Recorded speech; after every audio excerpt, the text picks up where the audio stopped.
Let me take a few moments, if I can, to tell you why I feel so strongly about what we've been doing here the last couple days and this whole process for the last couple years, and for me, dating back into the late 90s. Towards the end of the 1990s, I co-chaired something called the School to Career program with then the superintendent of Denver Public Schools, Irv Moskowitz.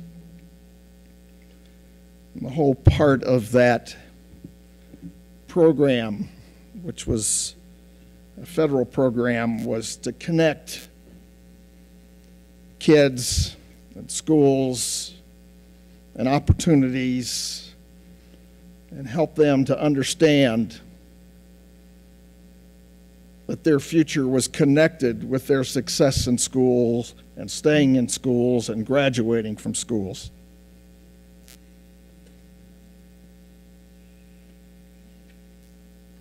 And during the process of that, I got very well acquainted with Manual High School. How did I happen to get acquainted with Manual High School?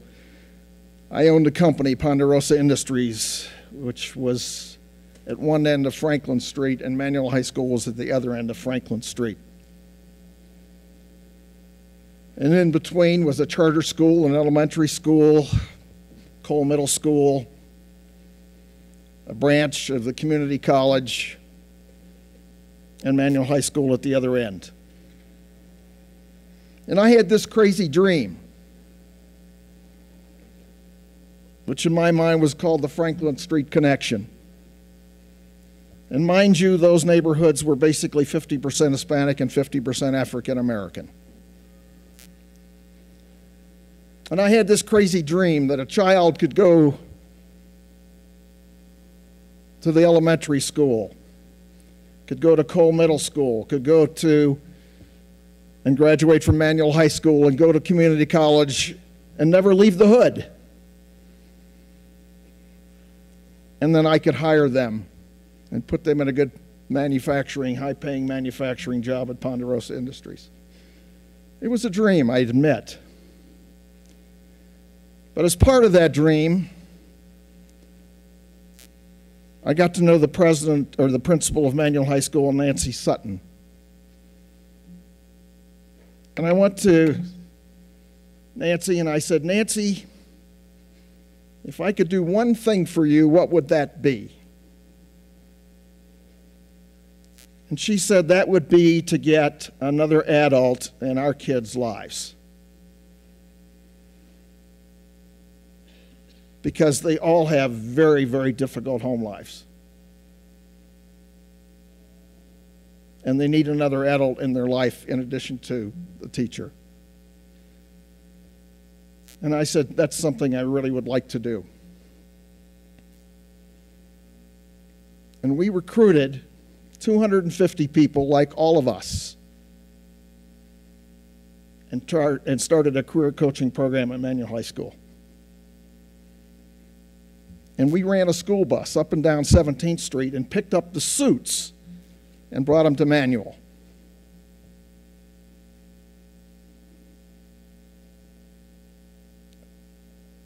And I literally had tears in my eyes the first day that school bus came up, and I saw people looking like all of us sitting here today, getting out of that school bus to walk into that high school. And the program was to have one of us for every 4 kids. And it was really very, very simple. To make sure that they had another adult in their life to talk to them about their future and how critical it was to stay in school and how important it was for them to have a future and have an opportunity in their life, but only if they graduated from the high school. And that first year, those kids hardly would have anything to do with us. The second year, the conversation started. And by the third year, if one of those coaches couldn't come because they were out of town on business or for some other reason, those kids really were disappointed.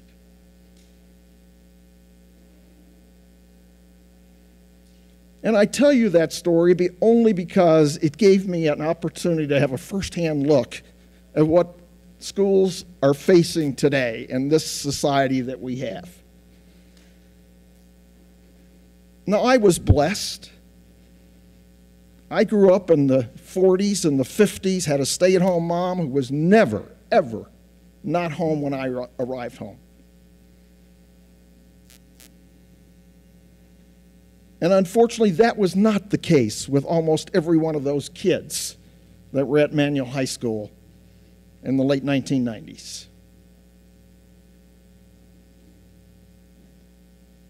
And almost to a teacher, I knew that every month they were putting $200 and $300 out of their own pockets to make it work for those kids, to give them the supplies they needed, the food they needed.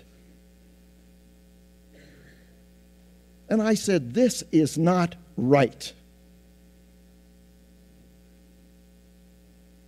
And I vowed from that day on that I would do everything I could to give those kids and every kid in this state a better chance. And as I stand here today, I know this fact. We are $2,500 less per child than the average student gets in the rest of this country. That is a fact. And I would say to you, in one of the wealthiest states of this country, that is not acceptable.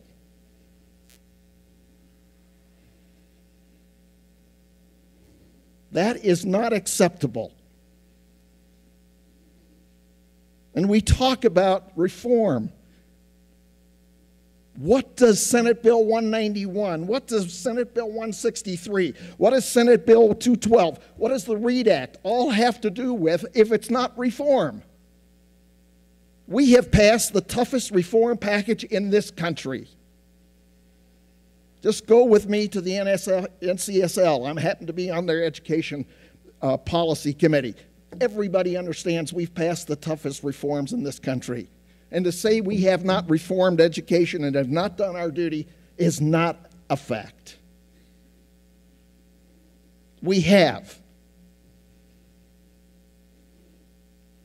And we've done it while underfunding our kids to the tune of $2,500 per student. 25 kids in a classroom, that's $62,500 per class. And we know we have more than 25 kids in a class. We have done our duty. We have done our reform. And now we owe it to our kids to do more, and to our teachers, and to our superintendents. And to say that we have not engaged those people in this conversation the last 2 years is not correct either. We have had endless conversations with parents, with teachers, with superintendents, with business people, with labor, with everybody that would listen to us. And my friend and colleague, Senator Johnson, has spent the last 2 years, in fact, his whole life, I would say, doing just that. And I've got a few more years on him, so maybe I've even had a little longer chance to do that. But we have an opportunity today to make a difference. And yes, we're going to ask the people of this state to invest in those kids. Of course we are. We understand Tabor.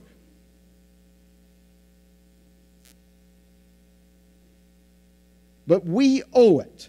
We owe it to every kid, every parent, every person in this state to give them an opportunity to invest in kids at a level that I think is necessary if we're going to have the future that this state deserves and needs. I said to you yesterday, and I firmly believe this, the best economic development investment we can make is in education. I spent my life attracting businesses and people to this state. And invariably, the first question that is asked is, tell me about your education system. You've heard me say this, and you're going to hear me say it for the rest of the 3 years that I'm here. But it's true. It's true.